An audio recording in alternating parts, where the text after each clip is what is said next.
Well, hey there, and thank you so much for joining me here at the Wedding Academy and for this special masterclass, 4 things you must do before booking a single vendor. I'm so happy to see you here. I'm so excited that you're taking control of your wedding planning journey, that you're looking forward to anticipating all of the things that could possibly happen along the planning, and that you're taking the steps right now to make sure that you get started on the right foot. I cannot tell you how important that is, and I'm so glad that you're doing it.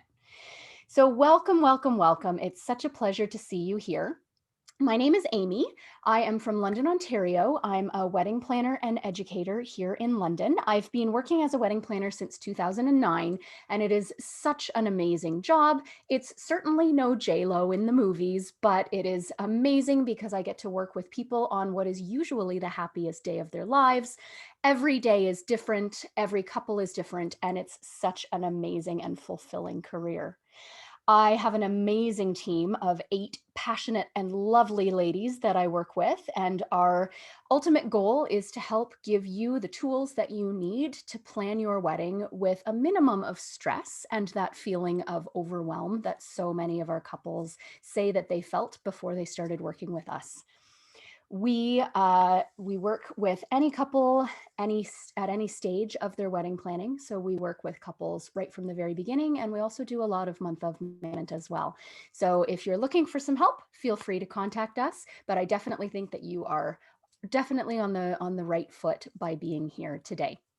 I have a master's degree in music. I actually play the trombone, which is not something that I have a whole lot of time for anymore, but that's my origin. I have a master's degree in music, a bachelor of ed, which is where my passion for educating comes in, and I'm certified by the Wedding Planners Institute of Canada.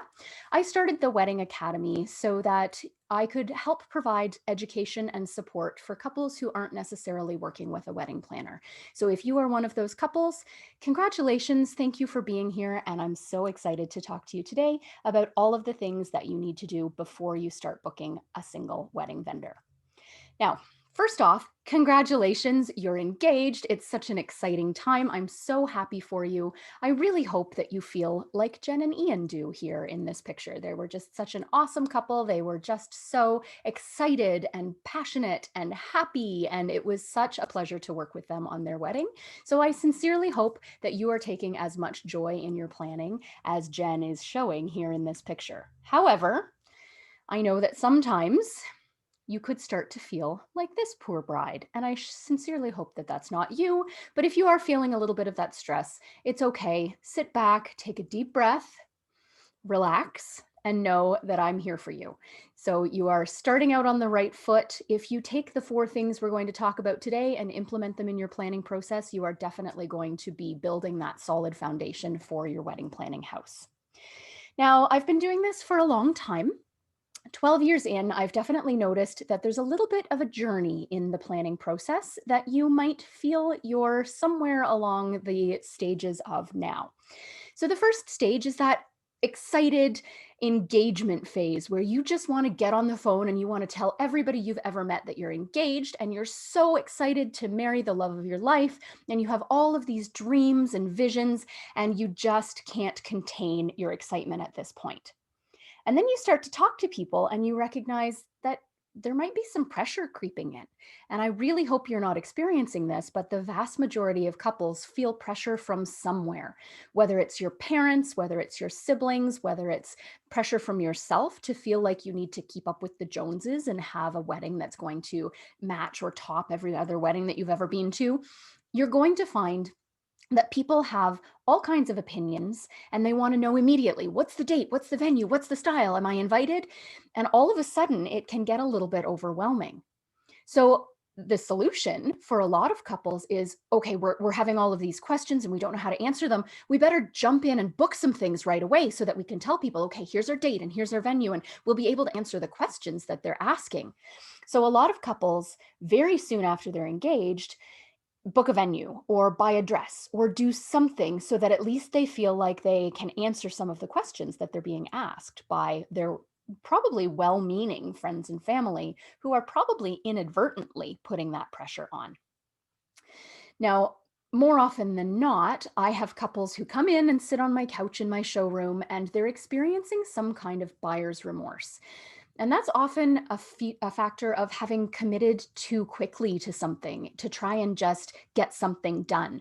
Maybe they've committed to a venue and all of a sudden they realize that that venue really just doesn't work with their overall budget. Or maybe they bought a dress that doesn't fit their vision. And all of a sudden now they're in this situation where they're stressed and they're overwhelmed and they're trying to cut back in other areas or find ways to make it work with this venue that really is over their budget, or with this dress that doesn't work with the theme that they're finding that they now want. And ultimately, that can lead to a lack of enjoyment, which is something that I wouldn't wish on anyone planning a wedding, but I do see it quite frequently where couples come in and we sit down and I say, "So you're planning a wedding? It's so exciting." And they say, "Oh, I'm just so stressed out. I just want the day to be over with. I just want it behind me." And I don't want anyone ever to get to that stage, whether it's a year away from their wedding or a month or a week away from their wedding. Ultimately, is there stress? Of course there is. But our job here at the Wedding Academy is to try and reduce your stress and give you the tools to avoid the stress and then navigate through the stress. So how do we avoid that? Well, there are basically 3 steps that I would suggest. And the first is communication. It's so important that you communicate with your partner, not only during the wedding planning, but of course, for the rest of your life. The secret to a successful marriage, many would claim, is open and honest communication. And that's definitely something that, having been married for 11 years, I know is so important. So, communication is the very first step. And I stress that a lot in all of the courses that I teach and in all of the interactions that I have with my couples. The second is that you need to get on the same page, you and your partner. This is your wedding, and you need to agree on how you want things to look and feel and flow. And you need to figure out a way to avoid or deal with the pressure that ultimately your family and friends do put on you, whether they intend to or not. And we'll talk a little bit more about that later. And the third thing that you need to do is come up with a plan and stick to it. And that is ultimately why you're here today. You are going to learn the first 4 steps in that plan. Now, ultimately, if you're planning your wedding by yourself without the assistance of a coordinator or a planner, the average industry the average industry estimates are about 250 hours that you will spend planning that wedding. And that's a large chunk of time to invest. And of course, you're also going to invest a large chunk of money. Now, if you're looking at this number, $29,450, and you're having some sticker shock, know that this is an average. And in fact, this is a 2018 average. So it is a little bit outdated, but there aren't current Canadian numbers that are more recent than that. But we're about $30,000 as an average. Now, just take a deep breath and recognize that an average, of course, is taking into account all of the weddings that are much lower budget than 30,000, and of course, all of the ones that are much higher budget. So if you're looking at this number and freaking out, don't worry. The number, of course, is influenced by so many things, most of which we're going to talk about today. So regardless, 250 hours is a lot of your life, and $30,000 is a lot of your bank account. So let's figure out how to not waste your time or your money. There are basically 4 steps that we're going to talk through today, and I really recommend that you do these things before you jump into any element of the planning, before you book your vendors, before you book your venue, before you set your date, before you really even talk to your families too much about it. So you've made a great choice to be here today, and I really do commend you for taking the initiative to get yourself set up on the right footing. So thank you for that. These 4 steps are also very sort of synchronous. It's not that you have to do 1, then 2, then 3, then 4. It's not a linear chronological journey through these 4 steps. They're all closely interrelated, and there's no linear way to tackle them. So each affects the others, and we're going to talk about that a lot today. And as you find that you're dealing with step number 2, you're also going to be talking about step number 3, and then you're going to go to step 4, and then you're going going to reassess step one. And so everything works together and affects each other. Okay. Now, those 4 steps are: you need to discuss your priorities. As I said, communication is so important, and you need to make sure that you and your partner are on the same page. The second thing is to determine a realistic budget, and what's realistic for you might not be realistic for someone else. You also need to think about what's realistic for you right now at this point in your lives, not what's realistic for you in 10 years when you've advanced in your career or when you've gotten that promotion. What's realistic for you with the resources you have on hand right now? You're also going to talk about your guest list. You need to set some parameters, and sometimes that's a challenge. I absolutely understand that. Again, more about that later. And then finally, you need to create a planning schedule. You need to set yourself up for success in the months between now and your wedding day, whether that's 6 months or a year or 2 years. No matter how much time you have to work with, there are some timelines that you're going to want to establish and stay accountable to so that you get everything done in a timely fashion. Now, of course, step number one, if it were a perfect world, is that you would be hiring a wedding planner. And this is my shameless plug. I do admit that I am thoroughly biased, but I really believe that if it's at all within your financial resources or within your desires, I really think that working with a full service wedding planner is so helpful in terms of keeping you on budget, in terms of making sure that you don't miss important deadlines, and all of the things. It's support from a professional throughout the planning process.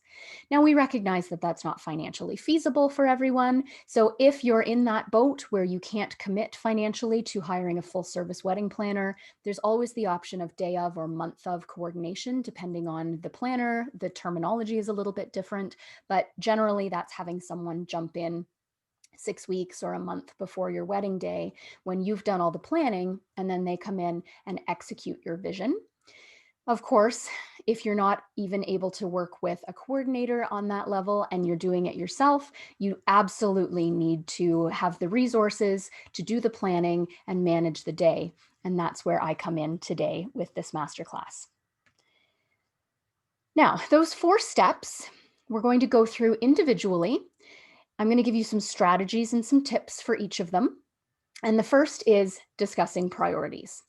You're going to talk through with your partner the vital elements, the style of the wedding, the important vendors, the areas of compromise, and of course, your budget and guest list. So let's delve into each of those a little bit more deeply. When I say the vital elements of the wedding, this is a conversation you're going to have with your partner about what's truly the most important component of the wedding day to him or her. Is it that you have amazing food and a free-flowing open bar? Is it that you must have a dance? In which case, if you're listening to this during some form of the COVID pandemic, that might be a bit of a deal breaker at this point. If you're definitely knowing that you want to have a dance, you might be looking at postponing that wedding until 2022. Of course, nobody has a crystal ball. I am trying to be as optimistic as I can. I'm hoping that by 2021, we can again be dancing, but there are no guarantees. So keep that in mind. And if that's truly a priority for you and your partner, you might want to think about a longer engagement and planning period so that hopefully by the time we get maybe 1 or 2 years in the future, we're looking at a world that's a little bit closer to normal again. Is it important to you to have games and interactive elements for your guests? Is it important to you to find a venue where you can have the ceremony and the reception on site? Or is it important to you that you have maybe a family church that you've attended since you were a child and you want to have your ceremony there? Are there any traditions that you want to incorporate in your wedding? Or are you hoping to forego all of those traditional elements? So when you're having a conversation with your partner, you need to think about what you really can't see having a wedding without, and then discussing those priorities and coming to a consensus about what's the most important thing for both of you.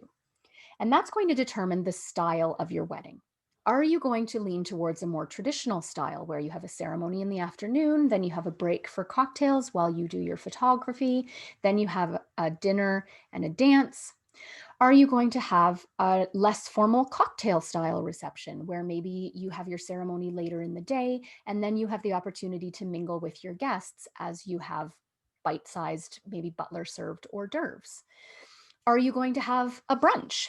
This is what I did when I got married, and it was awesome. We had a Sunday brunch. It helped us to keep our costs down. We're not dance people, so we didn't associate it with a dance. It was just a really informal time for us to mingle with our guests, and we loved it. So don't discount the idea of a brunch wedding. I've done a lot of them, and they're very successful and usually very much enjoyed by your family and friends.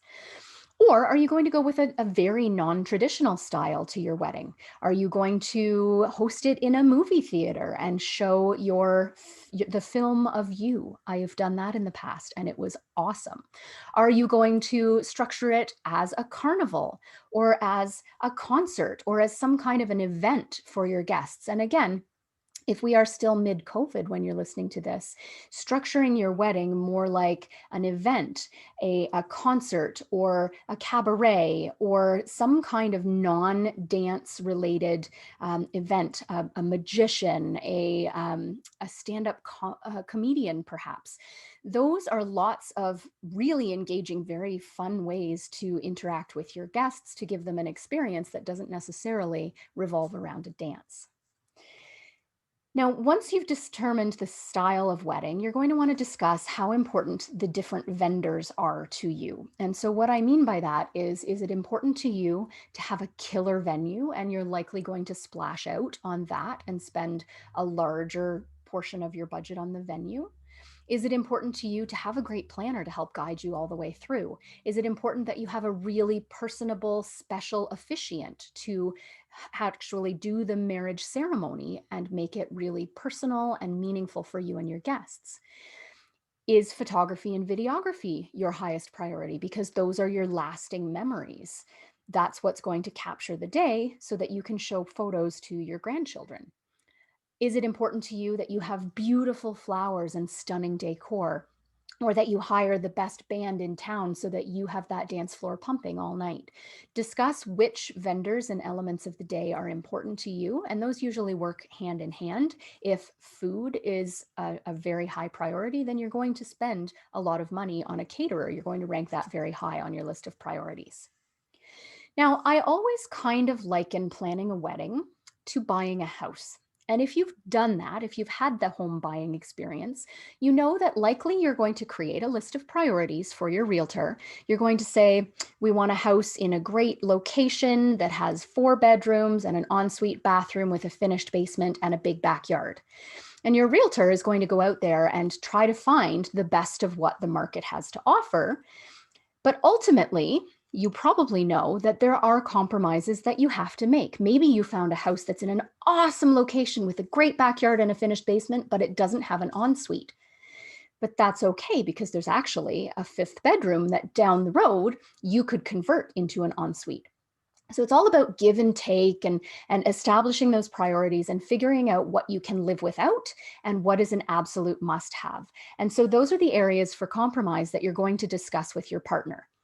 How willing are you to let one thing go if it means you get something else that you want? Which aspects are absolutely non-negotiable? If you both come into your discussions saying that food is a great priority, and then you find a venue that's really beautiful, but it's not known for having great food, do you want to sacrifice the importance of food so that you have the beautiful venue? Or is it non-negotiable that you have amazing food and therefore you start looking for a different venue? Difficult decisions and things that you need to talk through with that partner to make sure that you're both on the same page. Now, guest list and budget, both of these things I would suggest before you talk to anybody, before you talk to your parents, before you talk to your friends, do a gut check and figure out, what does your gut say about how many guests you want to have? Are you the life of the party who's friends with everybody, who's just a social butterfly, and you want to have a big splashy wedding where everybody you've ever met is a guest? Or are you more introverted and quiet and you know you would feel a lot more comfortable keeping things more intimate and on a smaller scale? Same thing with the budget. Do a gut check. Do you want that big, expensive, splashy, luxurious wedding? Or maybe you have other priorities right now. Maybe you're saving for a down payment on your first house. And while having a wedding is important, maybe having the best of everything and going super luxurious and glam on everything isn't a priority to you. So you're going to have the wedding, but you're going to scale back the budget. So before letting yourself be influenced by any of the other people who, of course, care deeply about your wedding, they're emotionally invested as well. Before you talk to them, talk to your partner and do a gut check. Don't let yourself be influenced by anything other than what you intrinsically feel you want. I would always suggest that you make a list of your priorities. And in fact, I usually recommend that you do this separately from each other. As you know, you're marrying the person that you love most in the world and you want to make them happy. So if you discuss your priorities before you make a list, chances are that you may find yourself sacrificing what you really want to give them what they really want. And let's be honest, this is compromise and this is what's going to make your marriage work in the end. But as a first step, I advise that you do this exclusive of each other so that you're being really honest with your list of what's important to you and your partner's being really honest with their list of what's important to them. And you're not being influenced by what you think the other one wants in the beginning. Of course, there's give and take and there's flow and this is going to be a process, but you need to start with what you actually want. So let's say that partner one writes down their top 3 priorities as having amazing food and drink, a unique venue, and a killer DJ. And that's what they honestly want. And then partner number 2 wants a fun party, a host bar, and beautiful flowers. So now you're going to look for the commonalities and decide if there are things that are important to both of you. So you're going to see partner one wants amazing food and drink, and partner two wants a host bar. Those two things go hand in hand. So you're probably going to allocate a larger percentage of your budget towards finding a great caterer or a venue that has great catering with an open bar. And knowing that that's a priority for both of you, it's going to rank higher on your list. You're also going to notice that partner one wants a killer DJ and partner two wants a fun party. Well, those things as well tend to go together. If you have a bad DJ, I guarantee your party is not going to have the energy that you want it to have. If you hire a band that is not maybe performing the kind of music that your crowd is actually into, it's a mismatch. So your party is not going to have the energy that you want. So you're probably, if you're in this situation, going to rank DJ or band fairly high on your list of priorities, and therefore you're going to spend a little bit more in that area. Now, what doesn't rank on either one of these partners' lists are your attire, your transportation, your cake, your decor. So it's not to say that you're not going to have those things, but just that they'll probably rank a little bit further down your list, and you'll be looking for more affordable options for those vendors. So for instance, perhaps transportation is something that you could forego entirely. If it's not either one of your childhood dreams to have a limo ride with all the bridesmaids or all the groomsmen, maybe you could look at finding less costly alternatives. Maybe you even want to look at driving yourselves. And then you can save that $1,000 or $2,000 that you would have otherwise dedicated to transportation, and you can move it into your venue budget to cover that amazing food and the host bar. So start with a list exclusive of each other, and then compare your priorities and figure out where the commonalities are. Now, the second thing that you can do is to sit down and determine a realistic budget. Now, as I said, these things are all very closely interlinked. So you're probably going to get into budget discussions when you're talking about your priorities. And of course, the guest list and the budget heavily influence each other because the more guests you have, the higher your budget will be. Absolutely. So know that these things all play together and that each influences the other. But the word that's most important in this title is realistic. And the reason that I say that is because so often I see couples setting their budget based on what their cousin spent or based on what they think they need to spend to have the wedding they think they want to have. And I feel so strongly that your wedding is absolutely important. Clearly, I feel that way. I'm a wedding planner, but it's also only one day, and you need to be very honest with each other about what you feel comfortable and what you feel is realistic to spend on that one day at this point in your life. So, we're going to talk through some methods to decide what is actually realistic, how to allocate your funds appropriately, and then I always advocate for tracking your spending from the very beginning. So, so important. Now, there are some mistakes that I commonly see couples making when they come into me. Sometimes I have couples come in who've started the planning and they've gotten very overwhelmed, very stressed out, and they need some help to get their finances back in order or to help them book the rest of their vendors or whatever stage they're at. But I commonly see that they've made these mistakes before they sit down and talk with me. So I want to be really clear with you about these. The first, of course, is not setting a budget first. I just recently did a consult with a lovely bride who was very upfront about the fact that she hadn't set a budget. She had just started booking vendors based on what she wanted. And then she very quickly realized that the budget was skyrocketing and she felt she had no control over it anymore. So know that committing to things before you establish a budget, and if you commit to things without having a sense of where you're comfortable for that particular service, it can overextend you really, really quickly. But often by the time my couples get to that point, they've paid their deposits, which are non refundable. So I very, very strongly advocate for having an established budget before booking a single vendor. As we've already talked about, not setting priorities is another pitfall that I see a lot of couples falling into. Like I said, it's like buying a house. You need to make a list, you need to be on the same page, and also consider that you do get what you pay for. So those priorities are going to determine, you know what?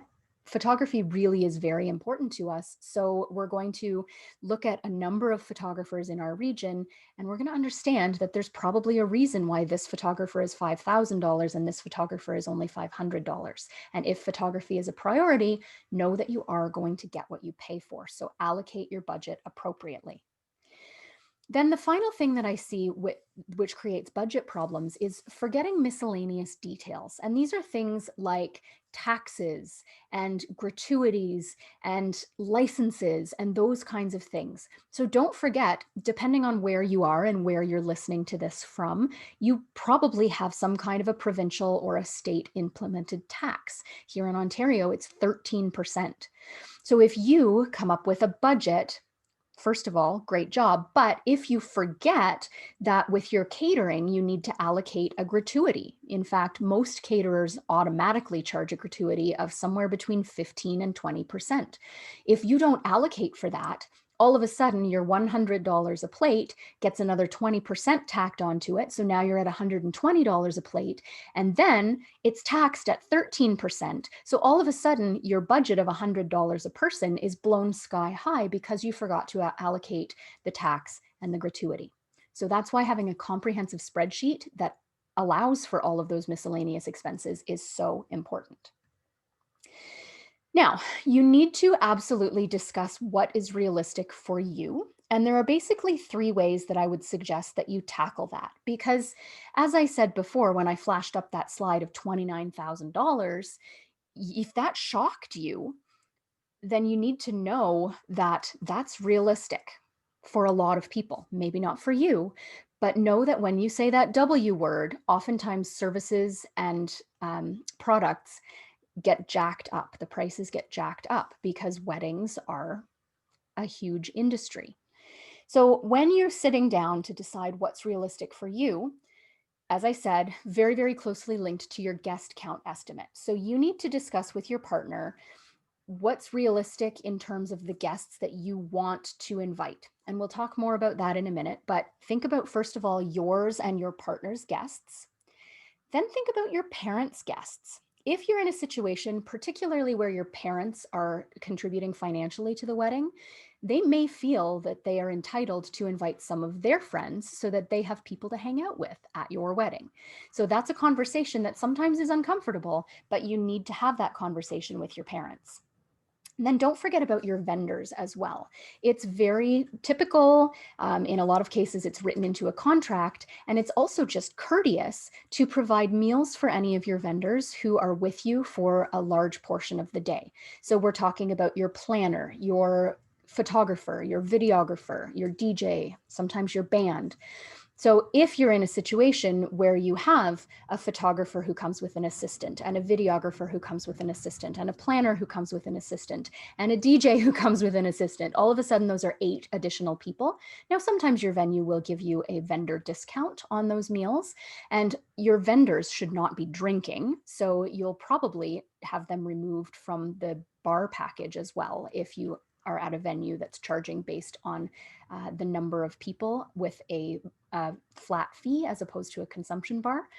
But don't forget about those vendors and the fact that they will need a seat and that they will need a meal as well. Now, the second thing to think about is, what are the comfortable financial contributions? First of all, what are you and your partner comfortable contributing? How much do you have saved up, or how much could you conceivably save up between now and your wedding date? How much are your parents contributing? And again, this could be a very uncomfortable conversation. If you're anything like me and you don't like to talk about money, you've been brought up to believe that it's not polite, it can be a very challenging conversation to have with your parents, but it's one that's necessary. And when I teach the Wedding Planning Kickstart course, we go through some strategies and some scripts of how to actually approach this with your parents. Because if you leave it until just before the wedding, and you're assuming that your parents are going to give you, let's say, $10,000, and they only come through with $5,000, where is that shortfall going to get made up? How is that going to be covered? I don't ever want to see anybody in a situation where they've over allocated on their budget, and now they're dependent on opening up those envelopes the next day to find out if they've made up the financial shortfall. So you need to make sure that you're very clear with yourselves and your parents beforehand, and very realistic, so that you can set a budget that is a lot safer than just assuming that your parents will contribute X or that you'll make Y from the envelopes at the actual reception. And as I said before, think about what it's realistic for you to save.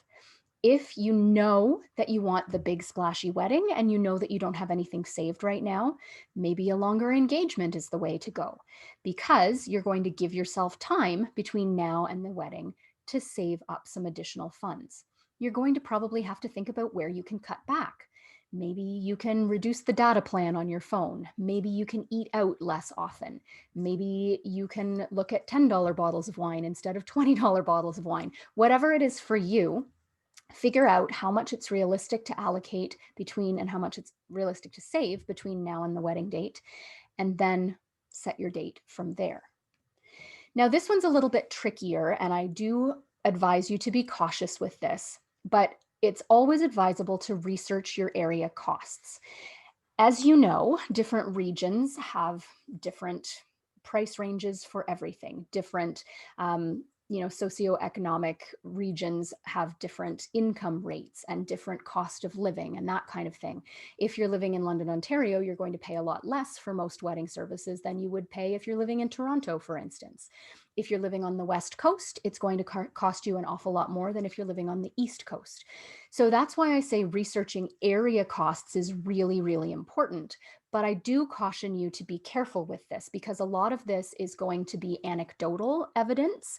Um, and I caution you not to put too much, not to buy in too much to what other people tell you. Um, but some ways that you can look into this, for instance, if photography is a really important element of the day, then I would suggest that you reach out to some photographers.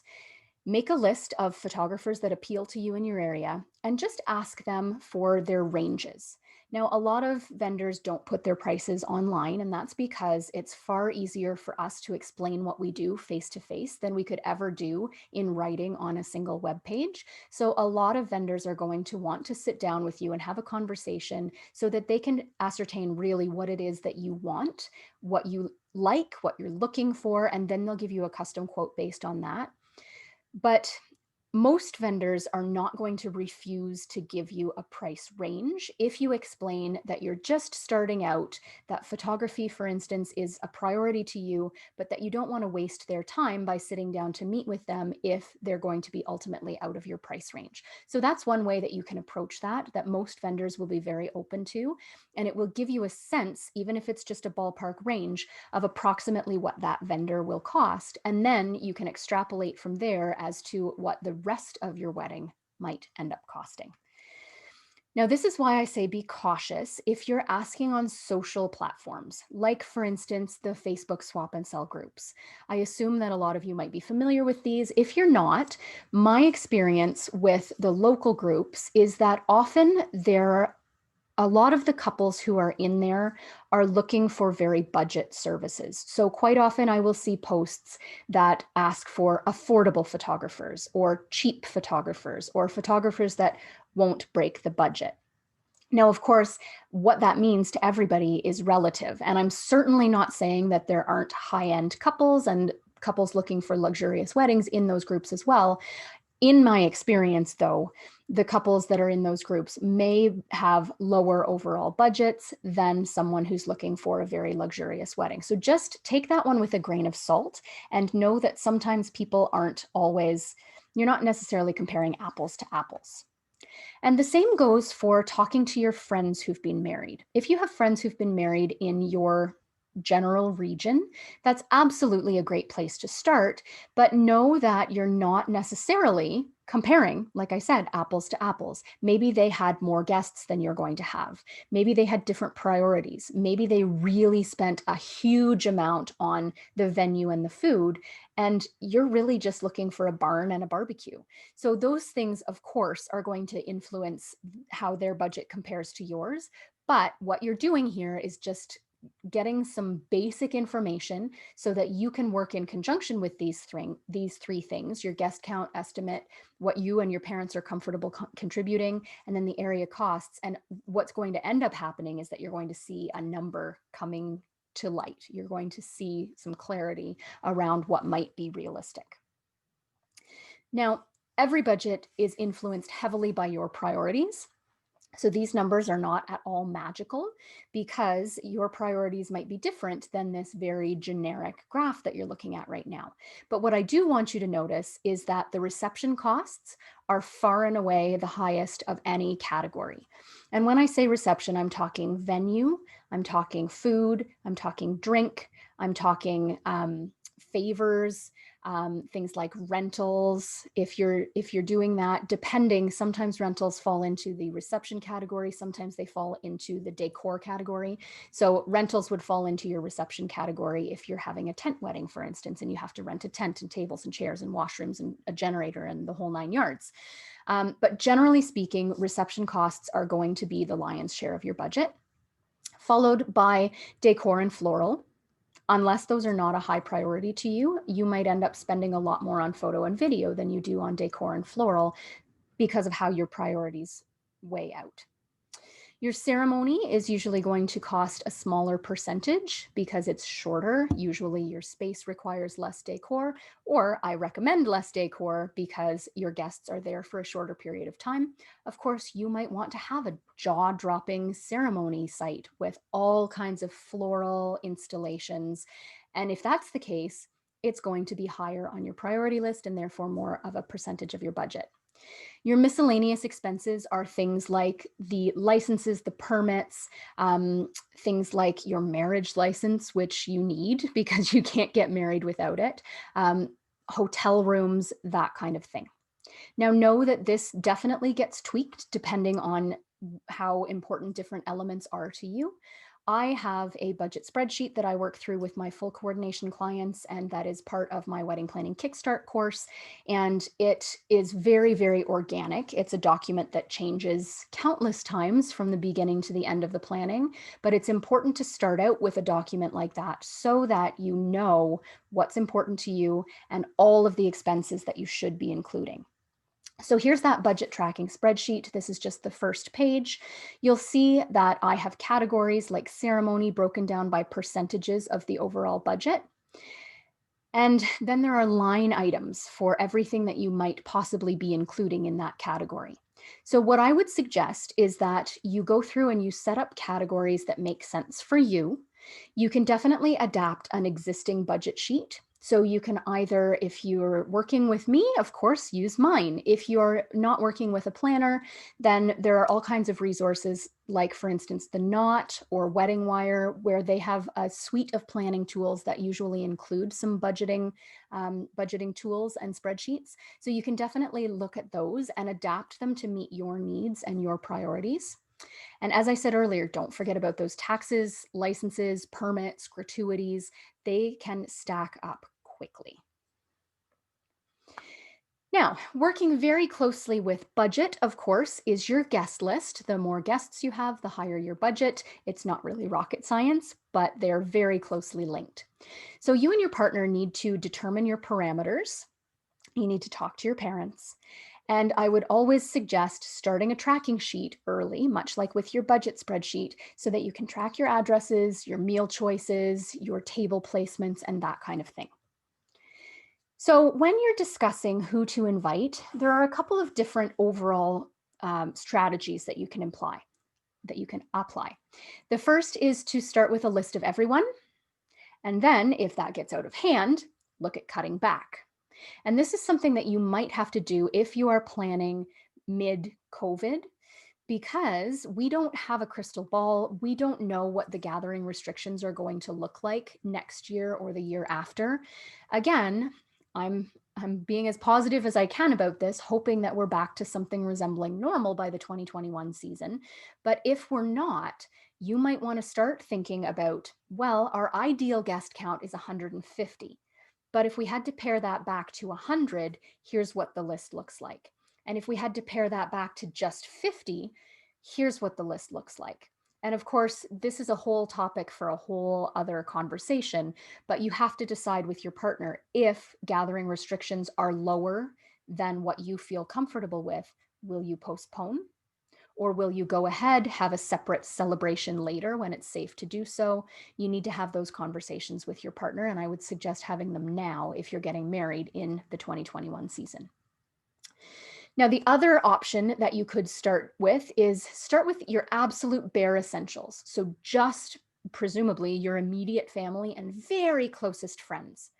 And then you can add from there if your budget and your venue allow. Now, there are basically four categories that you're going to probably think about when you're thinking about the number of guests that you're inviting. The first and probably most obvious are your families, your parents, grandparents, siblings, maybe partners of siblings or not, if they're not in a long-standing relationship. Are you going to invite aunts, uncles, nieces, nephews, cousins? Are there lines that are going to be drawn there? Are you going to only invite aunts, uncles, and not cousins? Or are you only going to invite first cousins, not second cousins, or first cousins once removed? So you need to discuss some parameters with your partner and with your parents and figure out what's comfortable for you. Your second category are friends, of course, and you may have the budget and the venue space to invite everyone you've ever known, right from your childhood friends through your school friends into your current social group. Or you may need to narrow that down a little bit and just focus on the people that you've seen in the last 6 months or the people that you've had dinner with recently. If you have, like I said, the budget to expand that, then you can look at expanding, but figure out what your sort of nucleus is and then expand from there if you can. Third, are you inviting people from work or no? Is it all or nothing? Are you going to invite some work colleagues, maybe your close colleagues? Are you going to extend it to your boss or your admin? Or are you just going to blanketly say no work friends? Depending on your budget and your venue and your priorities, that's a conversation to have with your partner. Fourth, and I mentioned this a little bit earlier, what about your parents' friends? If they're contributing a significant amount financially, they may feel entitled to invite some of their friends. How many are you going to allow? How many are there space for? How many are you comfortable with? So that's another slightly uncomfortable conversation you might need to have with your parents, but it's one that I would definitely advise you to have. As I mentioned earlier, you're going to need to set some parameters and stick to them. And this can get uncomfortable for sure. People are very emotionally invested when it comes to weddings, and they are highly opinionated, as you probably realize. But you need to figure out with your partner what's important to you. Is it important to you that there are a lot of young people there? Do you want to have all of your young nieces and nephews and your parents' friends? Or are you going to say, no kids, none whatsoever? If you're saying no kids, be consistent. Don't allow just some friends to bring kids and then say no to the others. That's a surefire way to create hard feelings. So do try to make sure that you're very consistent. The other thing that you need to be consistent with and very clear about is plus ones. Are you going to allow every one of your single friends to bring a plus one? Or is that too many potentially added guests to your guest list? Are you going to say, I'm sorry, but if you haven't been with your significant other for more than 6 months, you don't get to bring a plus one? That's going to eliminate your guests finding someone random on the street just so that they have a date to bring to your wedding. So set a guideline, be consistent with all of your guests, and stick to it. Here's the guest list tracking spreadsheet that I use with my full coordination clients and in my wedding planning kickstart course. And I would suggest that you start collecting these addresses now, regardless of whether you're sending actual invitations or whether you're doing a website and an online invitation, or whether you're sending hard copies of everything. You're going to need mailing addresses because, let's be honest, here in Canada, we are very polite and we need to say thank you. Etiquette would dictate that we send a thank you card to anyone who gave a gift, whether monetary or a concrete gift, within a year. So you're going to need to mail out those thank you cards unless you're going to do them all digitally, which in this day and age is still not by the book proper etiquette. You're going to need those mailing addresses. So start collecting those now. Be consistent in collecting them, especially when your RSVPs start coming in. Running the risk of missing someone is a real thing if you're collecting actual RSVPs that are coming in the mail. There are some website services that will collect RSVPs digitally for you, which is great because you don't have to worry about missing anyone. But be very consistent and write them all down or record them all on your spreadsheet, whether it's digital or handwritten. You're also going to use that to track dietary concerns and meal choices if you're doing a plated meal that has a choice of a couple of different entrees.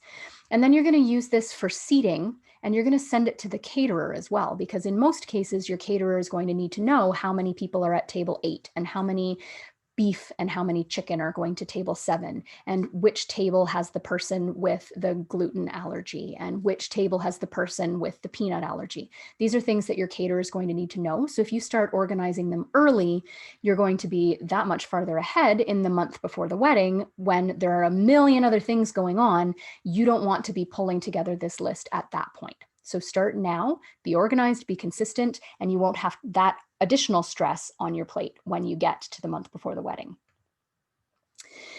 Now, the fourth one is a little bit less related to the first three. Creating a planning schedule is something that you absolutely need to do, and it is slightly dependent on your priorities and on your guest list and on your budget, but it's something that you need to do that can be done exclusively of the other 3 steps. You're going to create a schedule that includes literally everything from booking vendors to paying vendors to booking hotel blocks to sending your invitations. You're going to put those dates in your calendar. If you use an iCal or a phone app, put them in there. If you use an old-fashioned paper calendar, write them on the calendar. Set reminders for yourself and update it regularly. This is going to save your bacon down the road. What works for you? What method of organization do you prefer? I would absolutely suggest starting with making a list. So write down every single vendor you'll need to book and every single task you'll need to complete. Now, again, there are lots of resources out there online to help you out with this. If you're working with Wedding Wire or with The Knot, there are lists in their planning suite of tools. I have, for my couples, an ultimate wedding planning or a supreme wedding planning timeline. I have that in my wedding planning kickstart course as well, but it's really important that you create a comprehensive list and that you associate dates with it. You're going to work backwards from your wedding date. and you're going to design a plan that gives you time for everything. Future you will thank present you when you get to the 2 months before the wedding, things are ramping up again, and you already know that A, B, C, D, and E are done, and you only have to worry about F and G. So make sure that you stick to your timelines, do things in a timely fashion. And that's also going to have the benefit of giving you the best options when it comes to vendor selection. If you wait until the last moment to book a photographer, for instance, the options available to you are going to be far more restricted than they would be if you had done it a year in advance of the wedding, when all of the other people getting married on your same wedding date did. So the availability of vendors will be far greater the earlier you can book those vendors. And then you're going to, as I said, put it in your calendar, give yourself deadlines, write them down, stick to them. And this applies as well after you've started booking your vendors, write down their payment dates in your calendar.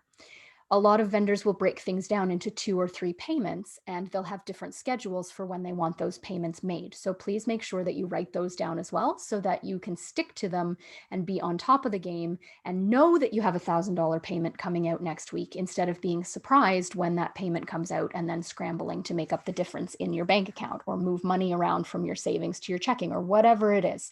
So put it in your calendar. It's going to be right there in front of you, and it will reduce your stress so much, I promise. Wedding planning has a bit of a trajectory, and it doesn't matter if you're planning in 2 months or 12 months or 2 years. You're going to find that it's very front end loaded, and then there's a lot to do in the last 6 weeks before the wedding as well. So if you look at this visual, this is kind of how the wedding planning timing works. You're going to be really busy right at the beginning, booking your primary vendors. Now, when I say primary vendor, I'm talking about somebody who can only do one wedding per day. So your photographer, your venue, some planners, depending on who you're working with and if they have a team. So those are the vendors that you want to hire first, because you'll have the greatest selection and you'll know that you get the one that you want for your day. Then you're going to move into booking your secondary vendors. So these are vendors like bakers and florists and decorators who could conceivably do more than one wedding on your day. And then inevitably, there's a bit of a lull. And if you're having a summer wedding, that lull often coincides with the winter, when, if you're living in a cold climate like we are, you want to just stay bundled up, and the motivation to do anything is fairly low in a lot of cases. But don't get complacent. Use this lull in the middle of the planning to get organized. Maybe you can work on some of the projects that otherwise will pile up on you the week before the wedding. Maybe you can make your favors or write your favor tags, or whatever it is that's going to help you in those last weeks before the wedding. You can do it in the lull. You can start putting together a draft of your seating plan, so that once your RSVPs come in, you have a better idea of where guests are going to be seated. Then when we get to the couple of months before the wedding, things ramp up again. When you go to send out your invitations, which is usually 8 to 12 weeks before your wedding, you obviously have to have a pretty solid sense of your itinerary. Now, you don't have to have every single minute nailed down, but you need to have set your ceremony time. And then you need to have a pretty good idea of your dinner time or reception, whatever you're doing. And you probably also want to talk to your photographer to make sure that you've allowed enough time for photography, videography as well, in between or before. So you need to have those major pillars in place. Then you'll send out your invitations, and then the real work begins when those RSVPs start coming back. The final details and the follow-up are the 6 weeks, month before the wedding, and there are so many details. So again, future you will thank present you for staying organized, for having those spreadsheets well in hand, for having all of the groundwork laid so that you're not scrambling when it comes to the end. Now, I mentioned my supreme planning timeline. This is the first page, and you'll see that everything is laid out by number of months before the wedding. And then as we get to the end, it's number of weeks and then number of days before the wedding. So literally everything is on there. Every single thing you could possibly be doing in conjunction with your wedding, right down to writing your speech and packing your day of kit. So those things are so important, and you need to consult some sources or find a way to make yourself a list to make sure you don't miss anything, and then backwards design it from your wedding date so that you have those timelines that you're going to put in your calendar. Stay on top of the schedule. Like I said, don't get complacent, don't put things off, don't procrastinate, and don't forget to add in those payment deadlines that I mentioned earlier. Whew. So we've gone through the 4 things that you absolutely must do before you book a single vendor. And where do we go from here? What's next? What do we do now? Well, I have a lot of supports in place. As I said earlier, I recognize that it's not within everyone's uh, possibility to hire a wedding planner or a wedding coordinator. So I have a ton of free resources that are in place, and I would love to stay in touch with you and help you out with those. The first is that we have a Facebook group called Wedding Planning Simplified. I go live in there every Sunday at 1 o'clock talking about a different pertinent issue in the wedding planning world. I also answer questions in real time, and it's a very supportive community where you can ask your questions and get some advice and support from people who are in the same place as you. If you're one of my day of coordination clients, I send out monthly emails so that 12 months before your wedding, you'll get an email saying, hey, congratulations, it's 12 months out. Have you done A, B, C, and D? If not, here's a video we recorded about how to do A, and here's a blog post we wrote about how to do B. And here are some resources to think about for C. So we try to support our day of coordination clients along the planning journey as well, even though we're not with them necessarily holding their hand throughout. We also have a monthly wedding planning drop-in. Normally we do that at our studio location, but because of COVID, we've been doing it virtually. It happens the 3rd Monday of every month, so feel free to check that out as well. Now, ultimately, if you would like some more guidance, I cannot advocate enough for the program that I run called the Wedding Planning Kickstart. This is a 4-module course. Each module is hosted on Zoom, and it's a 1-hour-ish chat, very much like this, where we break down each of these elements even further. I go farther in depth with the explanations of everything we talked about today. I give you increased tips and resources and strategies. As I mentioned, I have scripts for how to deal with some of those uncomfortable conversations that you might have to have with your parents or with your wedding party. And then also included are those hard copy resources that are so valuable to just have at your fingertips that are already done for you. So we have the prioritizing exercise that's going to help you and your partner come to a consensus on what's important for your particular wedding day. We have the guest list tracker. We have the detailed budget spreadsheet. We have the Supreme Wedding Planning timeline. So these things are done for you, which is such a time saver. Now, for a limited time, we're also including the Wedding Planning Kickstart, with the Wedding Planning Kickstart, the Ultimate Wedding Planning Workbook. Now, this is the actual document that I use with my full coordination clients. It's 162 pages. It is organized by category, as you can see on the bottom right there. It's color-coded, and everything is broken down into the categories that you will be dealing with as you're booking your vendors and tracking all of your progress through your wedding planning. It has tracking sheets that you can actually write down all of your information on as you're meeting with photographer 1, photographer 2, and photographer 3.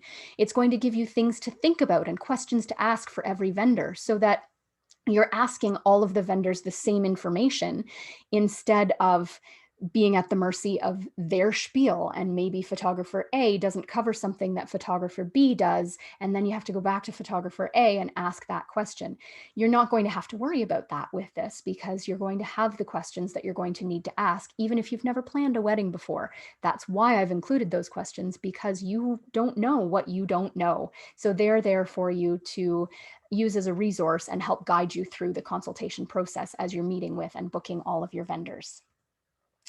Now, this is hosted a couple of times a year.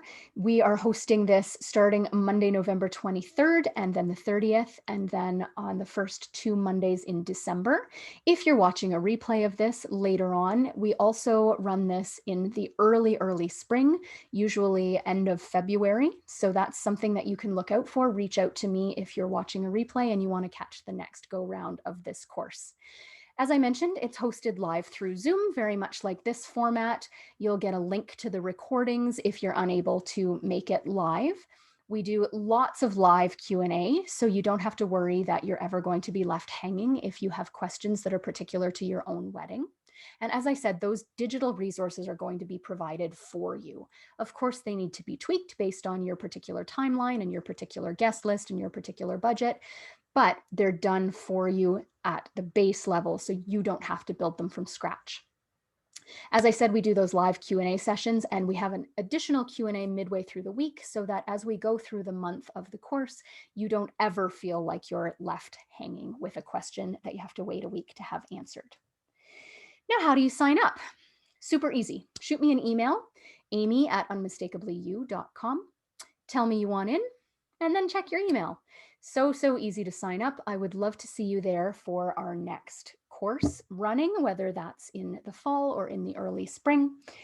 It is a flat fee of normally $150, but as a thank you to you for making it all the way through this masterclass and for taking control, for showing the initiative, I want to give you a special promotional price. So we're going to take that 150 and we're going to reduce it down to $97 for you.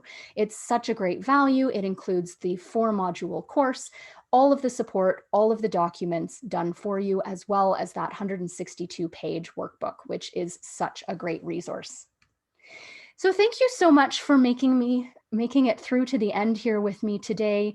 If you have any questions at all, I'm an open book. I'm happy to talk with you on any of the platforms where we're active. You can email me, amy@unmistakably.you.com. You can find us on Facebook, Unmistakable Weddings. You can find us on Instagram @unmistakably.you. And you can find us on YouTube as well.